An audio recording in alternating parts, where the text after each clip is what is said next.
Curso de refrigeración y aire acondicionado. En este capítulo vamos a trabajar con un equipo de aire acondicionado, frío o calor, denominado comúnmente de ventana o de pared. Lo que estamos viendo ahora es un equipo clásico de ventana de 12.000 BTU,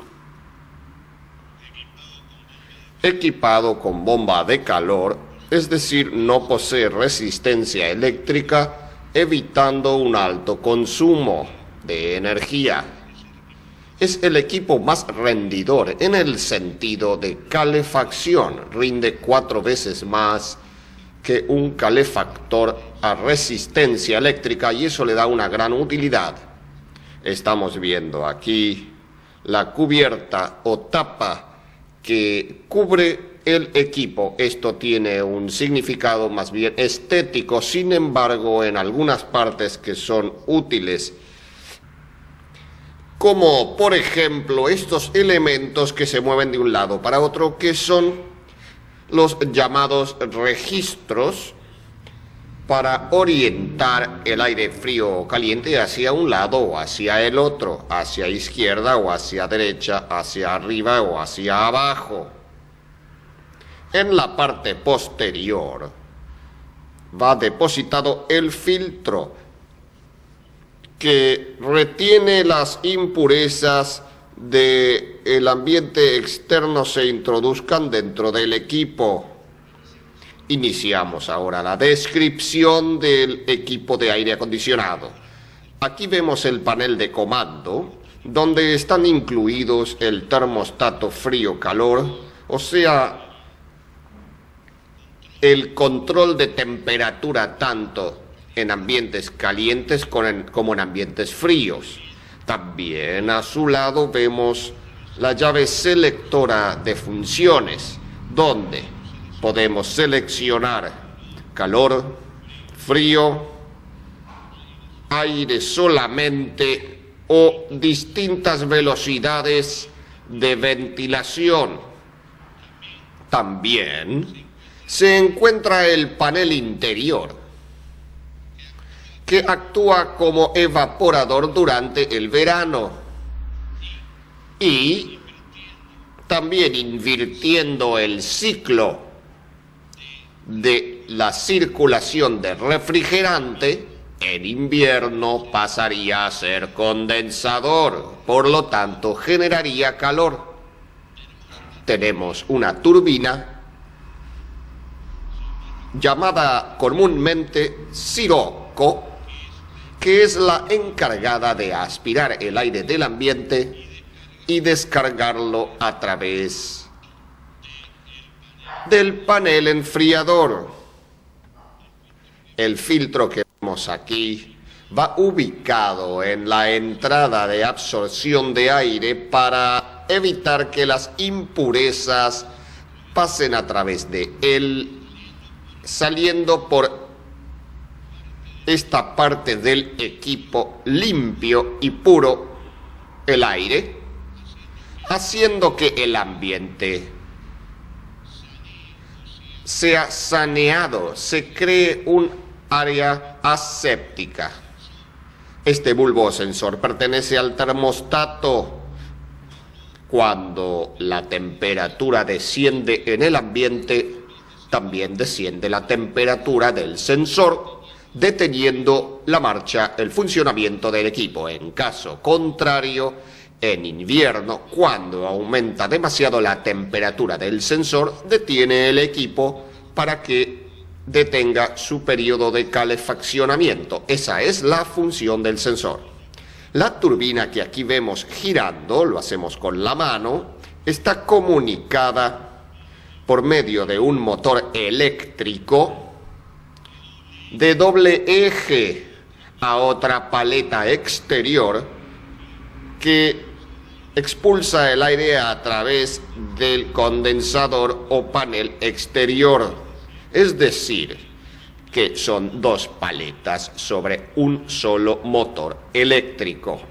hemos invertido el equipo para ver la parte trasera, o sea, la parte que quedaría hacia el exterior de la habitación, donde podemos observar el panel exterior, que en verano actúa como condensador, mientras que en invierno pasa a ser un evaporador.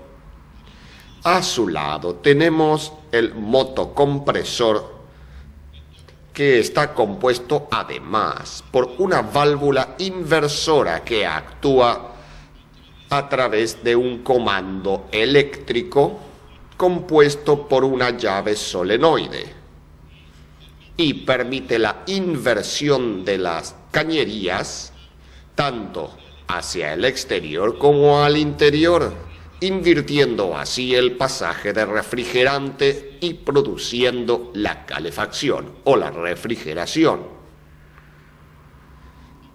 Aquí nos encontramos con la llave de acceso al compresor, o sea, el caño cargador o de verificación por donde se efectúa la carga de gas, como hemos visto anteriormente en otros equipos, y que está sellado en su extremo para evitar pérdidas.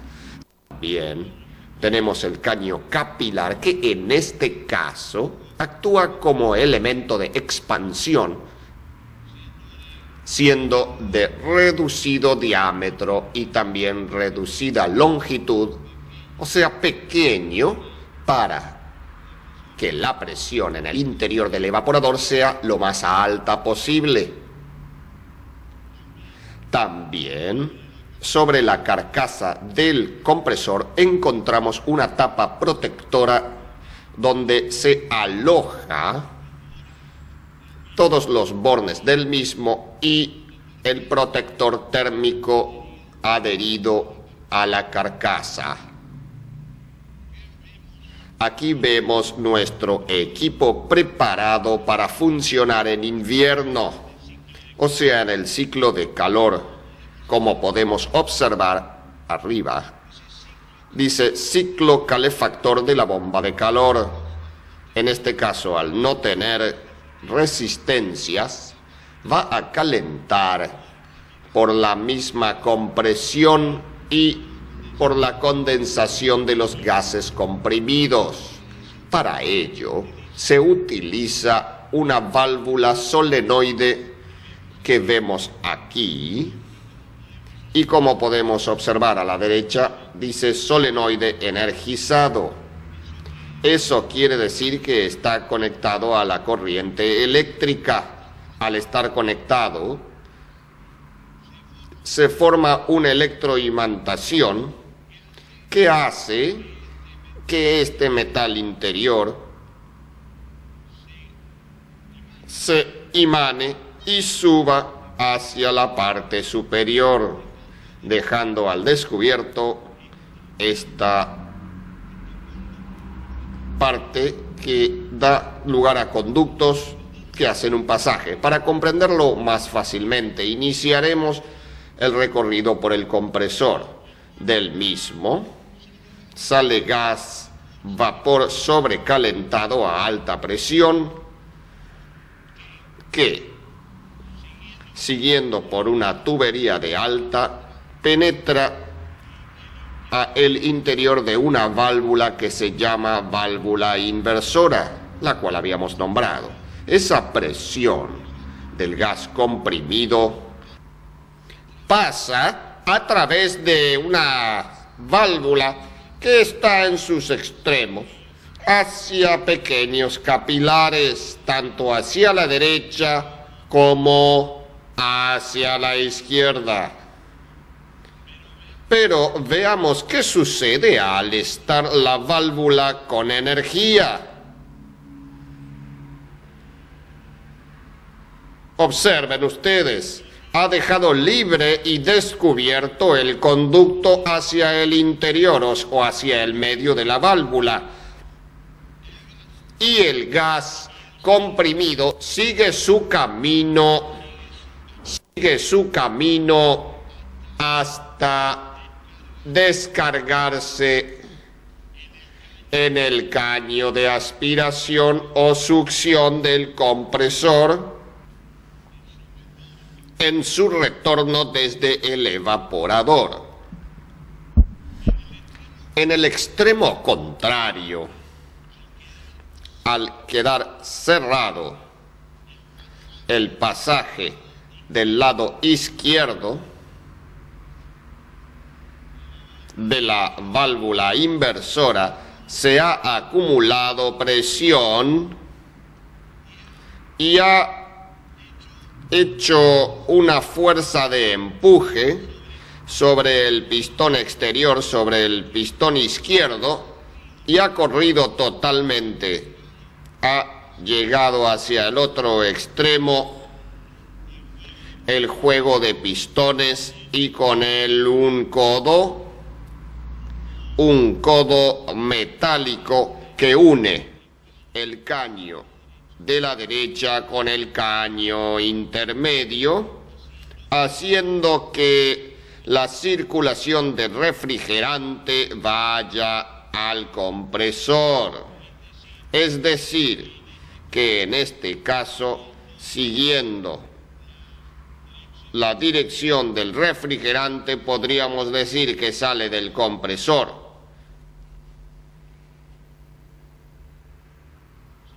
Sale del compresor, penetra en la válvula inversora, sale de la válvula inversora, penetra en el panel interior, condensando el refrigerante, por lo tanto produciendo calor, saliendo en estado ya líquido el refrigerante, pasando por un caño capilar y los filtros correspondientes hacia un panel exterior que, por medio de evaporación, va a absorber calor, siguiendo su camino como vapor sobrecalentado a baja presión y volviendo al compresor. Volvemos al ciclo refrigerante de la bomba de calor, pero en este caso la bobina solenoide está desenergizada, o sea, no está conectada a la fuente de energía eléctrica. ¿Y qué es lo que ha sucedido? El ancla, o sea, el metal, al no estar imantado, está caído, está cerrando este pasaje, dejando abierto el pasaje de la izquierda, caso contrario al que vimos anteriormente. El gas que proviene del compresor, volvemos al compresor, proviene del compresor, penetra la válvula inversora, saliendo por los capilares puestos en los extremos, y en este caso, al llegar al conducto superior, nos encontramos que está obstruido. Por lo tanto, no continúa más allá de esa obstrucción.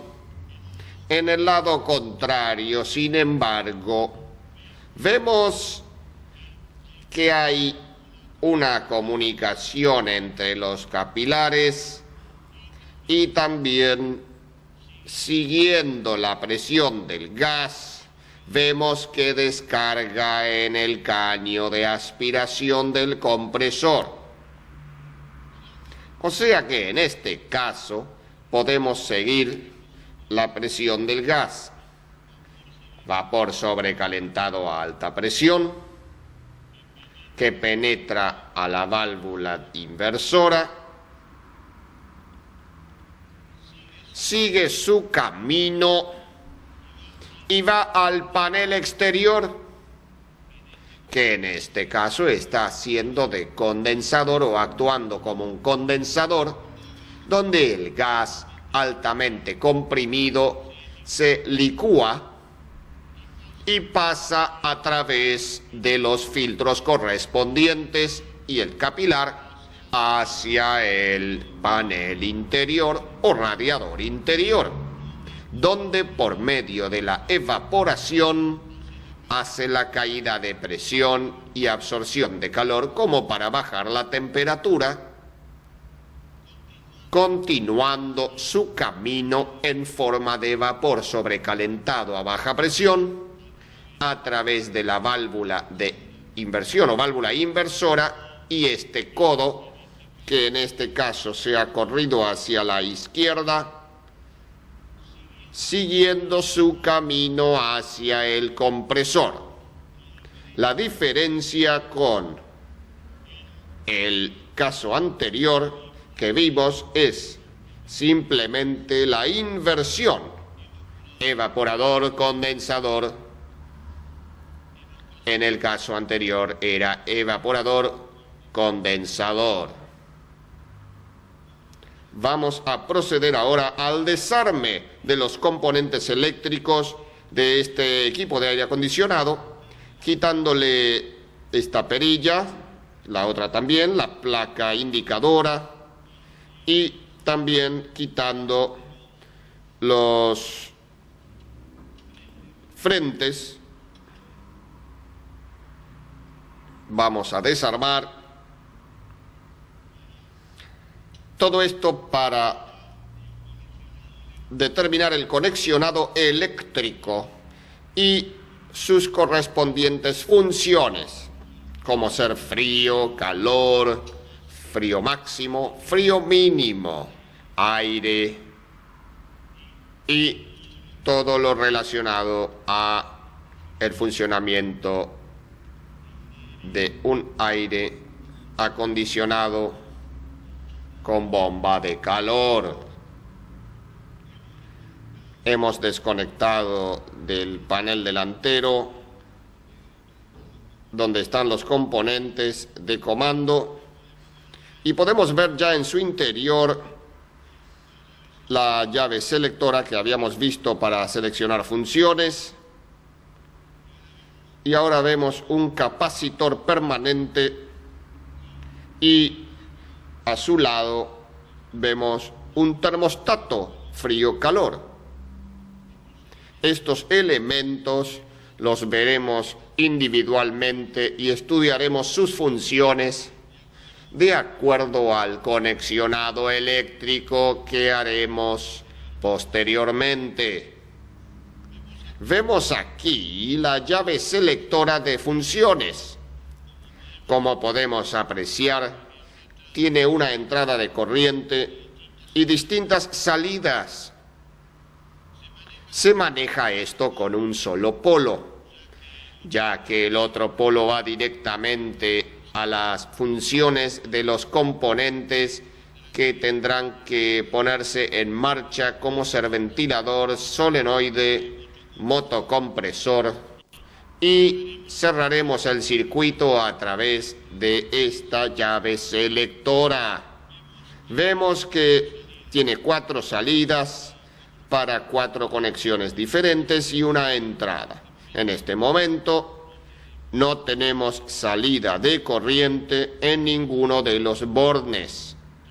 También debemos aclarar que el ventilador que actúa sobre el evaporador y también sobre el condensador debe funcionar siempre que esté conectado el aparato, no debiendo desconectarse por ninguna causa, ya que quedaríamos sin condensación en el aparato al no funcionar el ventilador.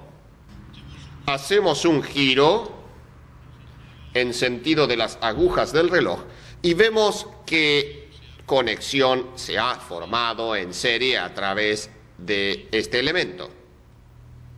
Vemos que sí hay salida de corriente por el borne 1, sí hay salida de corriente por el borne 2, no habiendo salida en el borne 3, ni tampoco en el borne 4. Esto nos indica que está funcionando el ventilador a una velocidad y el motocompresor. Como consecuencia, diríamos que el aparato está funcionando con frío a una velocidad X, todavía no detectada por nuestro aparato. El siguiente funcionamiento sería avanzar otra vez en sentido de las agujas del reloj, la llave selectora, y vemos que por el borde 1 no circula corriente, por el borde 2 sí circula corriente, o sea, el motocompresor sigue funcionando, por el borde 3 no circula corriente, y por el borde 4 sí circula corriente. Como consecuencia diríamos que tenemos el ventilador funcionando en otra velocidad y el motocompresor funcionando también. Por lo tanto, estaríamos en frío, pero con otra velocidad del aire. Vamos a otra posición. Tercer toque de llave selectora sería comprobar que en el borde 1 no tenemos corriente, en el 2 tampoco, en el 3 tampoco, y en el 4 sí. ¿Qué significa esto? Solamente el ventilador funcionando sin tener temperatura ni alta ni baja. Solamente remoción de aire sin calefacción ni refrigeración, o sea, ventilador. Continuamos con las funciones y vemos que en la siguiente posición tenemos que no hay corriente en el borde 1, por el borde 2 tampoco hay corriente, por el borde 3 sí hay corriente y por el borde 4 también hay corriente, que hemos conectado otra vez el ventilador en su velocidad a través del borde 4 y a través del borde 3 hemos conectado el motocompresor y la bobina solenoide, o sea que ya en este caso estamos en calor, produciendo calor a una velocidad de ventilador. Borde 4 ventilador, borde 3 motocompresor y solenoide.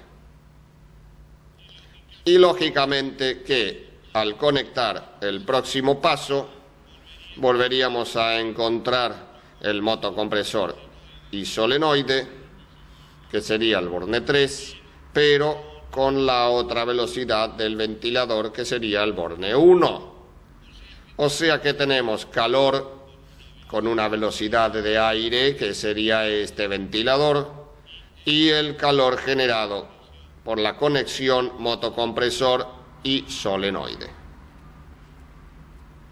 El último avance, el último toque de la perilla, el último golpe de llave, sería otra vez volver a desconectar todo, o sea, dejar en off para que no funcione el equipo en sí totalmente apagado. Acá vemos el capacitor permanente, que en este caso es doble.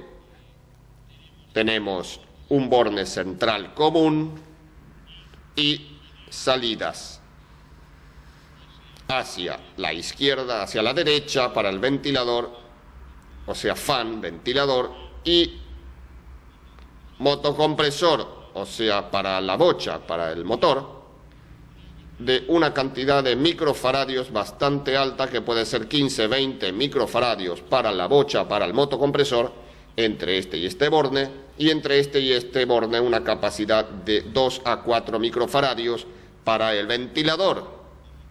Como podemos observar, en el borde central tenemos la entrada de corriente hacia el capacitor, que sería el borde condicionado como marcha, y de aquí saldría al borde de arranque del motocompresor, o sea que sería una serie hecha entre marcha y arranque, de tal modo que el capacitor quedara en serie con la bobina de arranque. Y en el caso del ventilador igual, sería marcha y arranque, o sea que la parte del capacitor que da pequeña cantidad de microfaradios sería la alimentación de la bobina de arranque del motoventilador, mientras que la capacidad mayor sería la parte del motocompresor. Ese borne central correspondería al otro polo de corriente que podemos comprobar, es el cable blanco que entra con corriente alimentando todos los polos vivos de las otras conexiones, cerrando el circuito con el otro polo que sería el de la entrada a la llave selectora. Estos cables, como los podemos observar, cable negro y cable blanco, serían las líneas de 220 volts, o sea, donde va conectado el equipo. Aquí tenemos el termostato frío-calor, que se compone de 3 bornes, uno que es común a la alimentación de la bocha del compresor y 2 que son alimentados ya sea por la selección de calor o frío. En avance totalmente tenemos frío y cuando desconectaría el frío y conectaría calor. La alimentación, tanto de frío como de calor, sería a través de la llave selectora que vimos anteriormente, y el común, esta salida, iría directamente al motocompresor. Aquí tenemos un diagrama de conexionado similar al que acabamos de ver, con todas sus piezas correspondientes, sus accesorios, donde podremos seguir el circuito a través de la entrada de corriente. Vemos aquí 2 conectores de corriente monofásica, o sea, 2 polos. Uno vemos que viene hacia un puente de conexiones donde sale corriente, cable rosado, a través de un protector térmico hacia el común del motocompresor, o comúnmente llamado bocha. Paralelamente vemos que tenemos otra conexión que va a alimentar a través de un termostato de descongelamiento una conexión hacia el motoventilador, el forzador de aire, y también un polo de la bobina de la válvula solenoide. Por el otro lado tenemos otra entrada de corriente que, según la selectora, nos va a ir dando las conexiones que vayamos seleccionando en esa llave. Ejemplo, conectando la entrada de corriente con la primera conexión, tendríamos corriente a través del cable naranja y conectaríamos el ventilador, o sea, tendríamos aire solamente, ni frío ni caliente, sino aire natural, a una velocidad alta. Saliendo por la otra conexión, apretando o girando la perilla en sentido de las agujas del reloj, tendríamos otra conexión que, en este caso, a través del cable marrón, alimentaríamos toda la bobina del ventilador del forzador de aire, y eso nos daría aire solo a baja velocidad, o sea, más lenta la circulación de aire y solamente aire. El próximo paso sería apretar o girar la perilla de la llave selectora y nos conectaría otra vez a la anaranjada, o sea, la velocidad máxima del ventilador, pero también a través del termostato la conexión 2, que sería a través de la conexión 1 del termostato, el compresor funcionando. O sea que tendríamos el ventilador y el compresor funcionando y tendríamos frío con alta velocidad. El próximo golpe o vuelta o paso de la llave selectora sería otra vez la conexión 2 a través de la conexión 1 y 2 del termostato al motocompresor, pero variaría la conexión sobre el cable marrón del ventilador y daría frío pero con mínima velocidad del aire.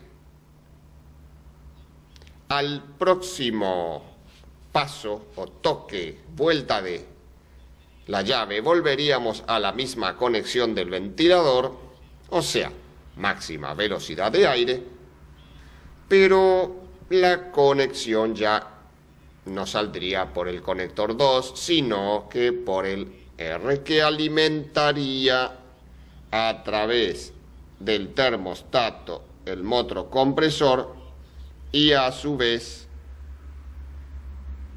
cerraría el circuito de la válvula solenoide y eso quedaría con los paneles invertidos, o sea, generando calor a alta velocidad.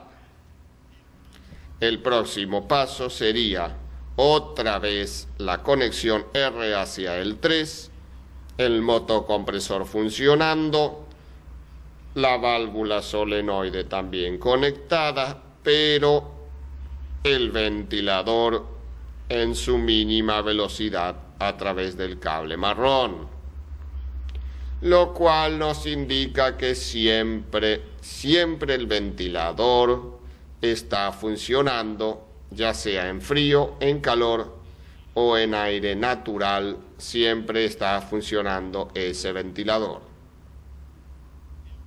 El termostato de descongelamiento actuaría de la siguiente manera.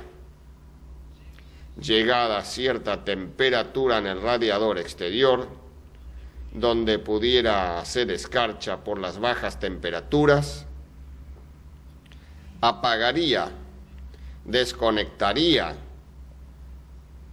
la válvula solenoide y el ventilador y haría una inversión rápida donde calentaría el radiador exterior para descongelarlo, quitarle el hielo y enfriaría en el radiador interior, pero al no funcionar el ventilador no tiraría aire frío hacia la habitación, haciéndose esto en pocos minutos y volviendo a su estado natural después de haberse efectuado el descongelamiento.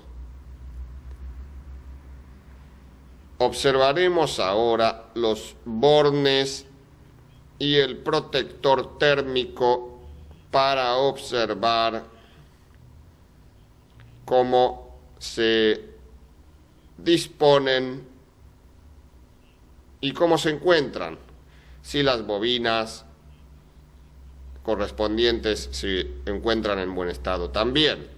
Podemos observar los 3 bornes del motocompresor y el protector térmico colocado directamente sobre la carcasa de la bocha para que tome buena temperatura y en caso de abrir el circuito se mantenga durante un largo tiempo desconectado para darle tiempo a descansar a la bocha, al compresor, y a bajar la presión y la temperatura que hubiera generado durante su exceso de calentamiento. Vamos a quitar ahora los terminales, nos quedaron los bornes desnudos y ahora vamos a proceder a realizar estas mediciones para comprobar si las bobinas se encuentran en buen estado. Para ello, utilizamos el método ya conocido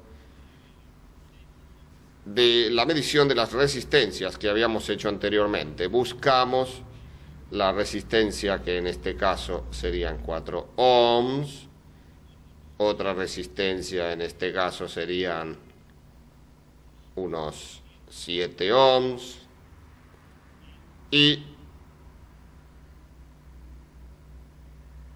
una resistencia que en este caso tendríamos unos 10 ohms. Esos 10 ohms nos indican que son la máxima resistencia. Estamos verificando las bobinas de arranque y trabajo correspondientes. Quiere decir esto que la que nos queda libre, esta sería el común, la unión de las dos bobinas. Buscamos allí la mínima resistencia, en este caso tenemos 4 ohms, y en este caso tenemos 6 ohms. Quiere decir esto que tenemos arranque, o sea, mayor resistencia, y marcha, menor resistencia.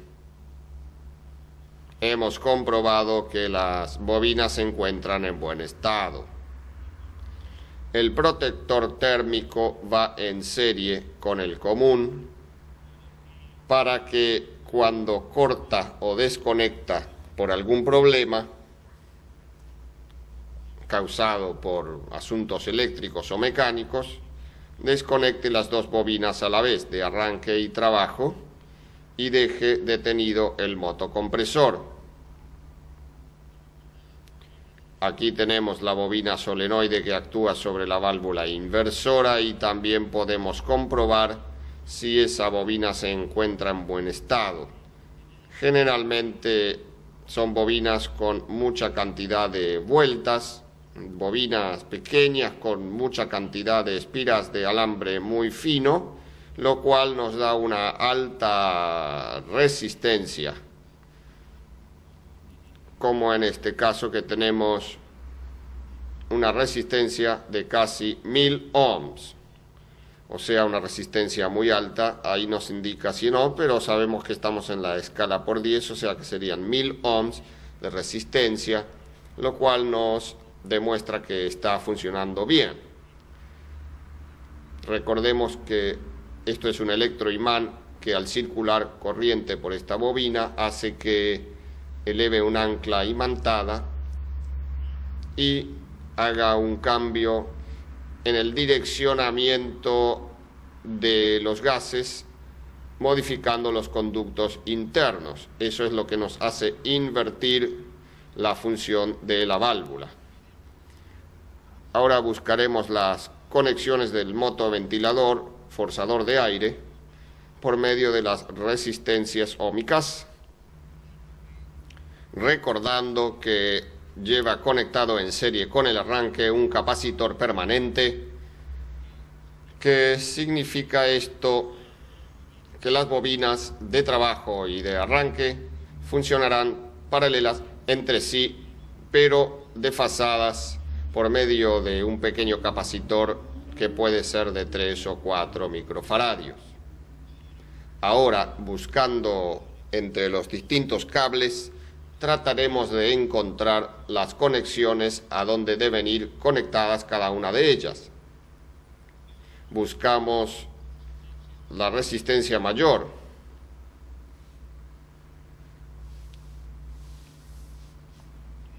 En este caso encontramos 5 ohms, buscando con el otro cable de color negro, encontramos menos de 5 ohms. Buscando entre el cable marrón y el cable amarillo, encontramos una resistencia mayor, sería 10 ohms. Debemos decir que estamos multiplicando por 10, o sea que en este caso serían 100 ohms.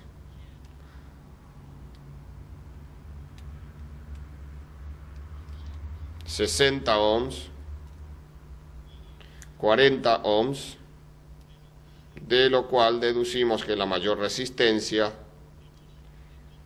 hemos encontrado a ella entre los cables marrón y amarillo, 100 ohms, lo cual nos indicaría los extremos de las uniones de las bobinas. Una sería arranque y la otra sería marcha o trabajo. Para determinar cuál de ellas es arranque y cuál de ellas es trabajo, tomamos como punto de referencia cualquiera de las otras colillas que nos han sobrado y buscamos la mayor y la menor. En este caso, entre la amarilla y la roja tenemos 40 ohms. Y en el caso de la roja y la marrón tenemos 50 ohms.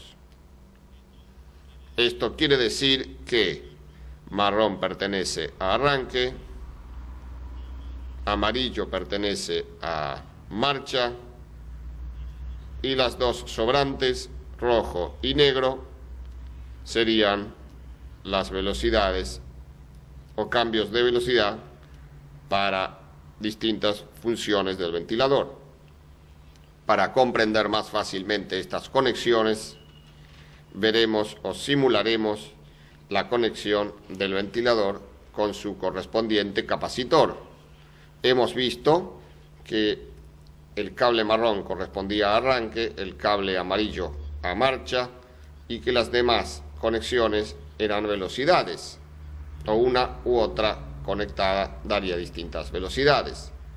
El capacitor entonces iría con un borne de este conectado al arranque,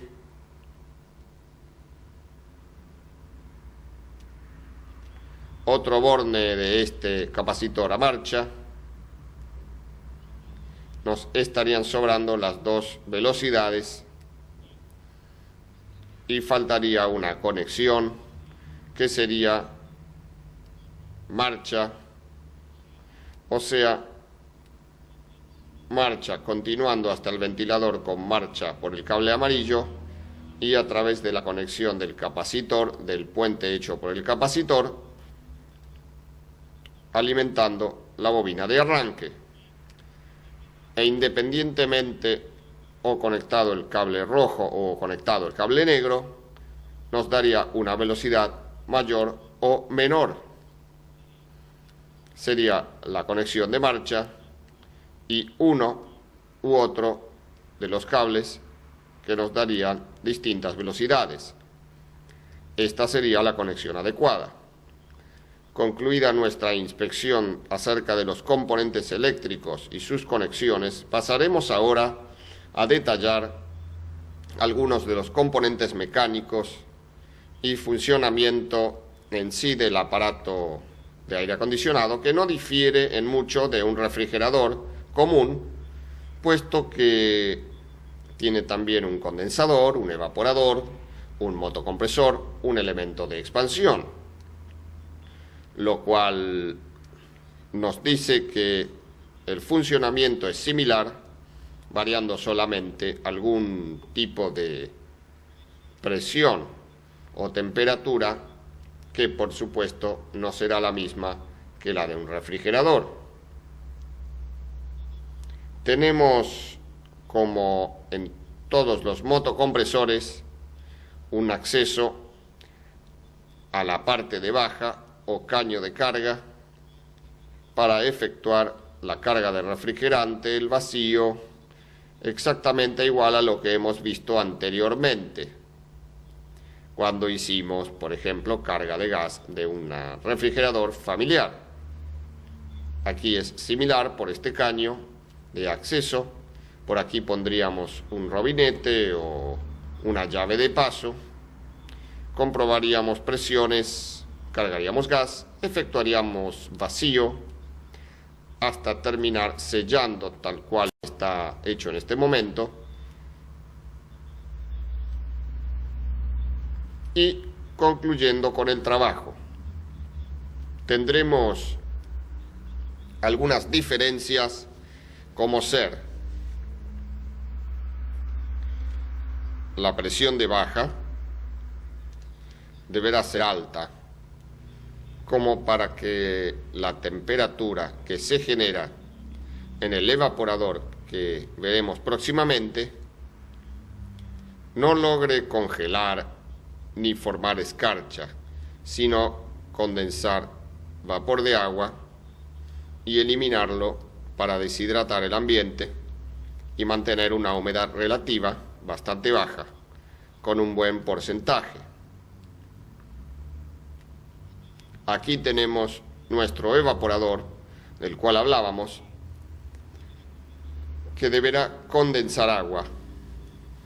La temperatura deberá ser superior a 0 grados, porque sabemos que de 0 grados hacia abajo el agua se convierte en hielo, se solidifica. Este aparato no debe solidificar la humedad, sino condensarla, convertirla en líquido y por medio de un drenaje quitarla del interior de la habitación donde se encuentra y tirarla hacia el exterior. Ese condensador en verano será evaporador, pero cuando lleguen los meses de invierno y por medio de la válvula inversora vista anteriormente, hagamos un cambio en las conexiones de la dirección del refrigerante, se convertirá en condensador y nos aumentará la temperatura del ambiente interior. Como podemos apreciar, la distancia entre las chapitas del evaporador o condensador es muy pequeña, están muy próximas unas a otras, y esto se debe a que, como no hay formación de hielo, no se corre el peligro de que se obstruya, se bloquee el pasaje del aire a través de esas placas y el agua correrá fácilmente entre ellas.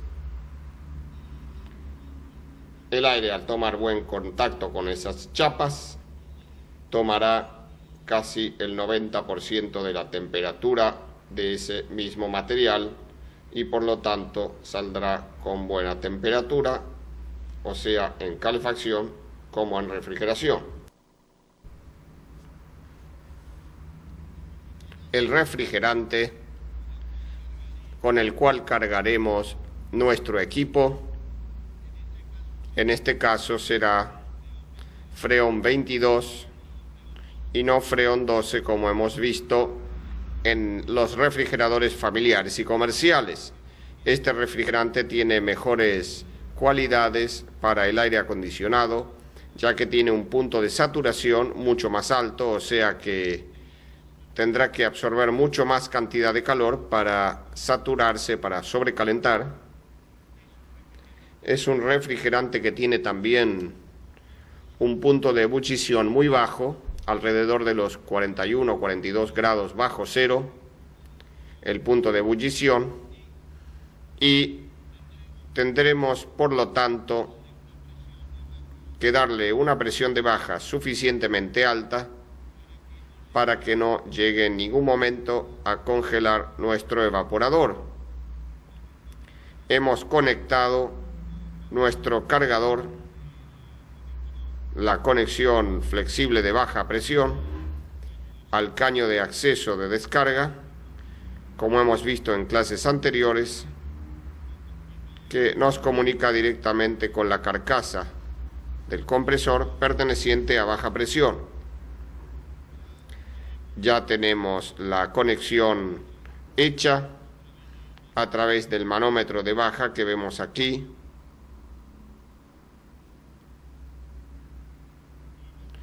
Y mantenemos una presión de trabajo de régimen de aproximadamente 62-64 libras sobre pulgada cuadrada de presión en baja. Esto quiere decir que tenemos presiones y temperaturas positivas, o sea, tenemos algunos grados sobre cero que nos asegura que el agua no se va a congelar, sino que va a mantenerse en estado líquido y no bloqueará el condensador ni el evaporador. En este caso, el evaporador estaría haciendo de condensador, estaría calentando, y el condensador estaría absorbiendo calor en la parte exterior del ambiente exterior, estaría absorbiendo calorías y descargándolas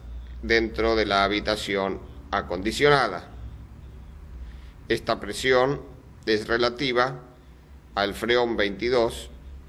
En el caso de que fuera otro tipo de aire acondicionado, como ser el del automóvil, que se maneja con 134A, la presión sería mucho más baja, puesto que el punto de ebullición de ese gas es más alto.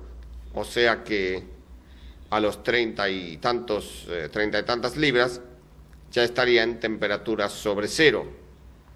Como el 22 es un gas que tiene muy bajo punto de ebullición, la presión debe ser alta para mantener una temperatura sobre cero, o sea, temperatura positiva. Esta es la carga recomendable en presiones entre 60, 62, 64 libras en Freon 22. Otro de los también parámetros, otro de los puntos de referencia durante la carga para saber si está completa, si está bien, sería comprobar el amperaje del motocompresor. El amperaje es la intensidad de trabajo de ese motocompresor, que de acuerdo a su máxima capacidad estaría desarrollando su máxima intensidad de trabajo, o sea, el amperaje mayor. Nos indicaría que está desarrollando su máxima potencia y trabajando al máximo ese aparato. Hemos retirado los instrumentos, o sea, las herramientas con las que hemos trabajado. Hemos sellado el caño de carga o de acceso y procedemos a dar una prueba general de fugas para asegurarnos que no quede ningún tipo de pérdida pequeña o grande que pueda determinar que nos podamos quedar sin gas nuevamente. Después de haber comprobado que no existen pérdidas, podemos dar como concluido el trabajo. Vamos a ver algunas recomendaciones para cuando en algún momento tengamos que efectuar alguna reparación y trabajar con elementos delicados. Uno de los ejemplos es el siguiente. La válvula inversora a veces se descompone, se rompe y se traba en su interior y deja de funcionar. Por lo tanto, hay que recambiarla. Como podemos apreciar,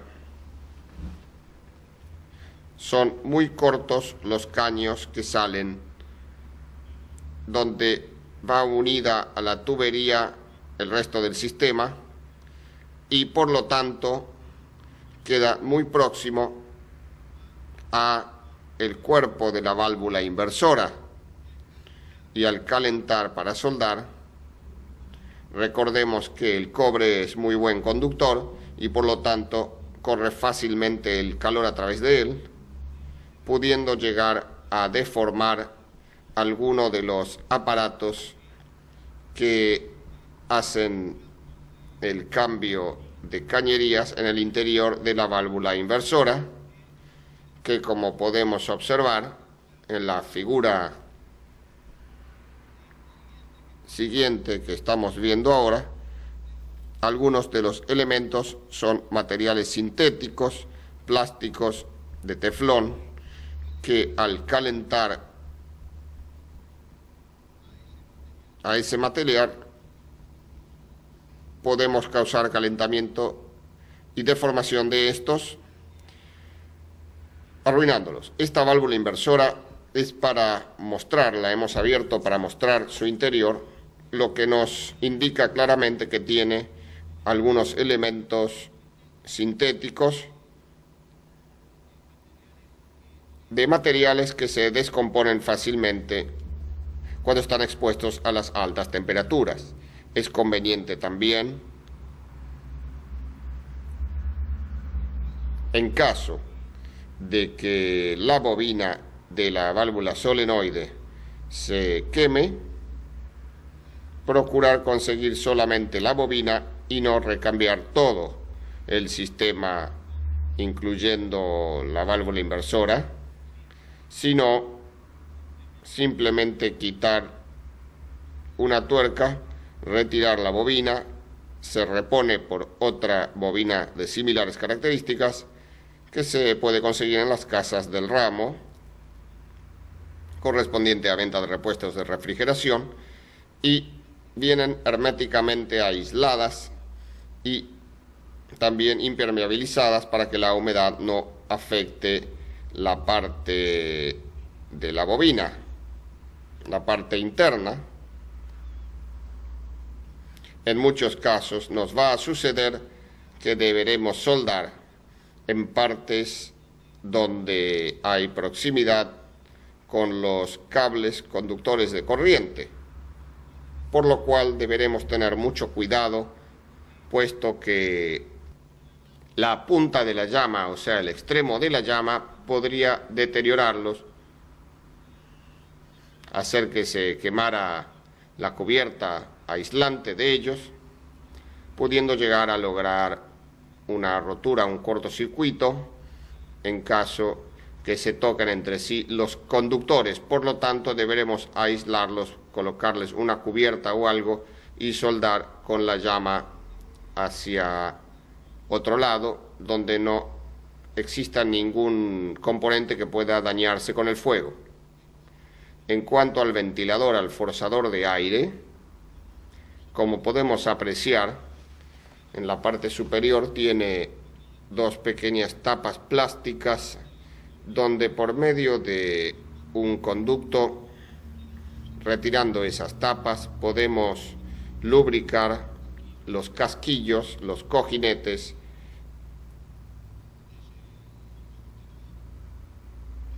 cada tanto tiempo se debe hacer un mantenimiento de estos y completar la carga de aceite, o sea que nunca trabaje en seco, de lo contrario se desgastaría rápidamente el casquillo como el eje del ventilador. Como podemos observar en la figura, en cada extremo del caño capilar va conectado un filtro deshidratador y de impurezas para evitar que cualquier partícula pueda obstruir ese caño, puesto que la sección es tan pequeña que la menor partícula causaría una obstrucción segura. Se utiliza un filtro en cada extremo porque deberemos recordar que durante la inversión frío-calor la circulación de refrigerante toma caminos distintos y por lo tanto podría ser de un extremo exterior hacia el interior como interiormente hacia el exterior el recorrido del refrigerante, con la posible obstrucción de ese pequeño capilar que dejaría sin funcionamiento el equipo, destruyéndolo y perdiendo el efecto refrigerante. Hemos armado nuestro aire acondicionado luego de haber hecho una serie de trabajos en él y vemos ahora un nuevo motocompresor, no nuevo por su estado, sino porque no lo conocíamos. Es el tipo de compresor rotativo que se diferencia del otro tipo de motocompresor por no tener pistones ni bielas, sino que trabaja con una excéntrica y una especie de rodillo que hace la compresión dentro de una caja hermética cilíndrica. La diferencia de estos motocompresores es el tamaño, ya que para una misma potencia sus dimensiones son mucho menores al no poseer bielas, cigüeñal, pistones, se achica el tamaño, el volumen del compresor, y también tenemos una diferencia bastante grande tecnológica, que es la siguiente.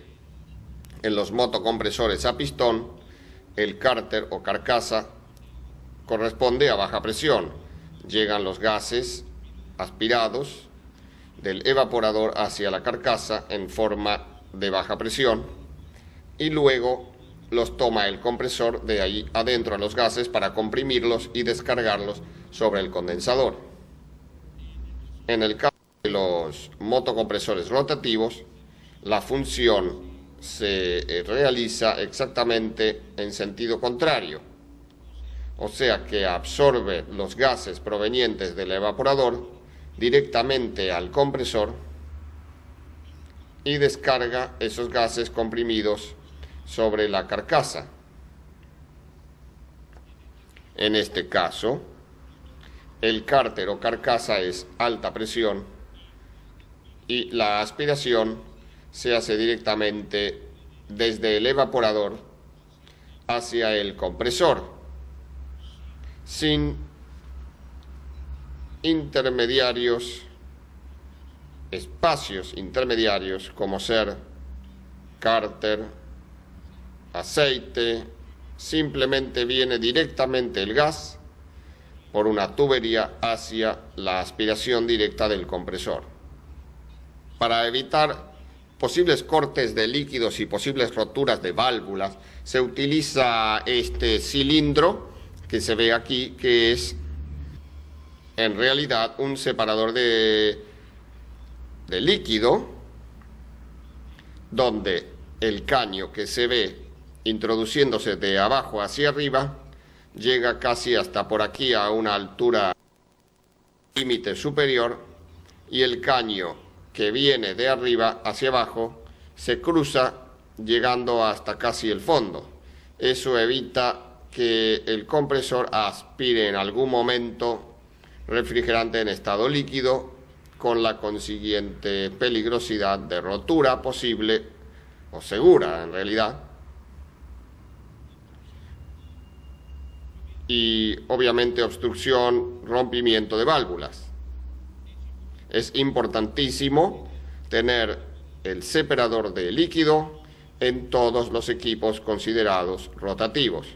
En nuestro próximo capítulo veremos el equipo de aire acondicionado split frío-calor con su correspondiente instalación, carga de gas, colocación de cables, medición de presiones y temperaturas, inversión de frío a calor y también su control tanto manual como remoto.